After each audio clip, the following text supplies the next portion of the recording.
từ bố mẹ, những người xung quanh, mạng xã hội hay kể cả là những người thành công nhất thì cũng đều có một lời khuyên cho các bạn để thành công, đó chính là phải đọc sách.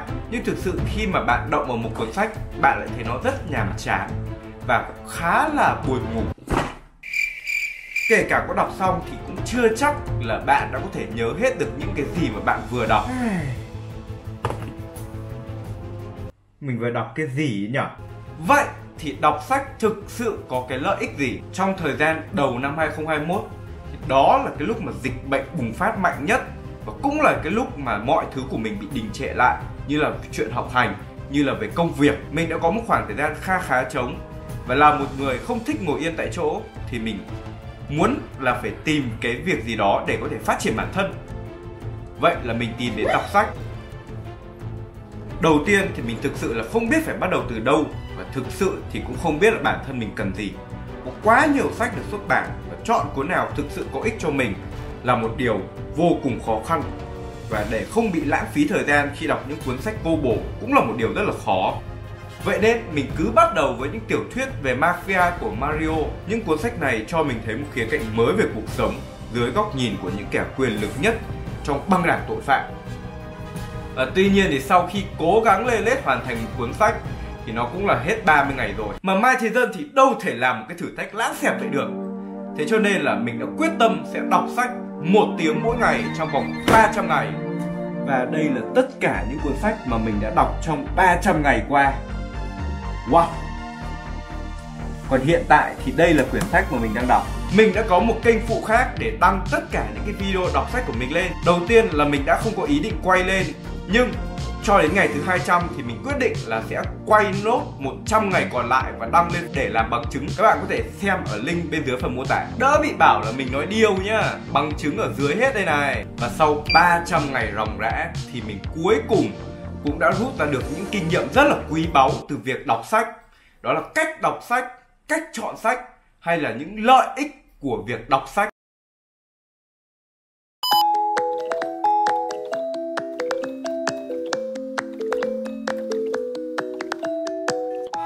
Trước khi biết bản thân nên chọn đầu sách nào thì chúng ta cần phải tập luyện cho mình một cái thói quen đọc sách. Nhưng mà đọc sách buồn ngủ vơ lờ. Thế thì hãy đọc lúc trước khi ngủ, vừa dễ ngủ lại còn đọc được thêm sách. Để các bạn chọn được sách ấy thì khi bắt đầu các bạn sẽ thấy có quá nhiều đầu sách và cảm giác nó bị ngợp, các bạn sẽ không biết bắt đầu từ đâu cả. Vậy thì mình có một lời khuyên để khơi gợi được cái cảm hứng đọc sách thì hãy đọc những cái cuốn tiểu thuyết trước, bởi vì chúng rất dễ đọc. Và đặc biệt nhá, là những cuốn tiểu thuyết có liên quan đến phim ảnh mà bạn yêu thích. Và như mình rất thích bộ phim The Godfather, cộng với cái độ ngầu vô đối của mafia thì mình đã tìm đến tiểu thuyết gốc của nó. Mà các bạn ạ, khi các bạn đọc tiểu thuyết ấy, nó sẽ rất khác so với việc là các bạn xem phim. Các bạn sẽ khám phá ra những cái chi tiết cực kỳ đặc sắc mà tiểu thuyết sẽ khắc họa lên, còn trong phim thì không bao giờ biết được đâu nhá. Giàn tổ liu. Nhưng mà đọc tiểu thuyết thì cũng buồn ngủ lắm. Đừng lo, nếu các bạn không thể đọc tiểu thuyết thì hãy làm quen với việc đọc tin tức trước. Hãy đọc những cái tin tức về chủ đề mà các bạn quan tâm, thì tự khắc là các bạn sẽ muốn tìm hiểu sâu hơn về những cái chủ đề đấy. Lúc đó mong muốn tìm hiểu cộng với trí tò mò sẽ thôi thúc các bạn tìm đến những cái quyển sách liên quan để giúp các bạn đào sâu hơn về nó. Quan trọng là chúng ta phải tạo ra một cái thói quen là bắt đầu đọc trước đã. Cái khó nhất là bắt đầu, chứ không phải là làm thế nào để duy trì. Thật sự mà nói thì khi không biết những cái cách này, công cuộc đọc sách của mình nó đúng là ác mộng. Khi mà một thời gian dài mình lê lết một cố gắng đọc, gọi là hành xác để đọc được hết một quyển sách. Và mình cũng có một lời khuyên cho các bạn muốn chọn sách để phát triển bản thân mà lại không biết bắt đầu từ đâu. Mình bắt đầu suy nghĩ, thực sự thì tuổi trẻ của mình cần đọc sách gì khi mà không có đam mê, mục tiêu hay là hướng đi cụ thể. Vậy làm sao để có thể tìm được một cuốn sách thiết thực với mình?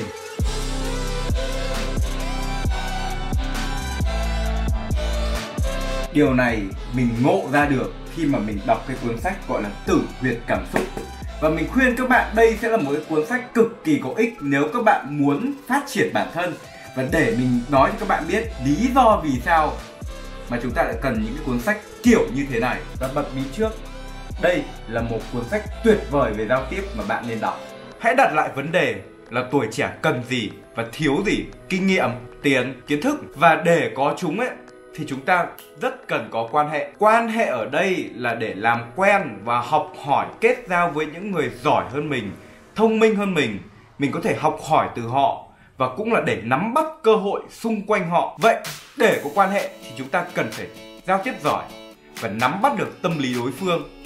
Thế cho nên chúng ta sẽ tìm đến những cái đầu sách dạy về giao tiếp và tâm lý học con người. Nghe hợp lý vờ lờ đúng không? Ui, đấy chính là cái lợi ích của việc đọc sách. Đây là một cái điều mà mình ngộ ra được vào ngày thứ 150, bởi vì chúng đem lại rất nhiều những cái góc nhìn khác nhau từ những tác giả khác nhau, và những người đấy họ đều là những người thành công và tài giỏi hết. Khi mà mình tiếp thu được những cái góc nhìn của họ ấy thì mình sẽ tự chọn lọc ra cái tư duy của riêng mình, và cái tư duy của mình lúc đấy sẽ trở nên sắc bén hơn. Quan trọng là cái việc đọc sách đã giúp mình rèn luyện được cái tư duy, mà tự mình từ đấy có thể đưa ra nhiều ý tưởng, nhiều cái cách giải quyết vấn đề hơn. Và đó chính là những cái kiến thức mà từ nhiều cuốn sách kết hợp lại với nhau tạo cho bạn một cái lối tư duy như thế. Giống như là cách tập luyện cho cơ bắp, thì đây cũng là một cách tập luyện cho bộ não. Khi bạn bắt bộ não của bạn tư duy và tiếp thu thêm kiến thức lúc đọc sách thì nó cũng sẽ trở nên mạnh mẽ hơn.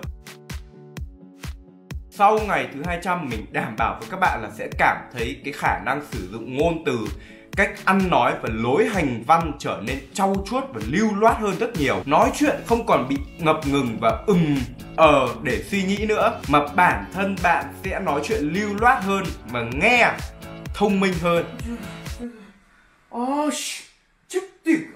Cái đồ chích tỉ. Bonjour. Merci beaucoup.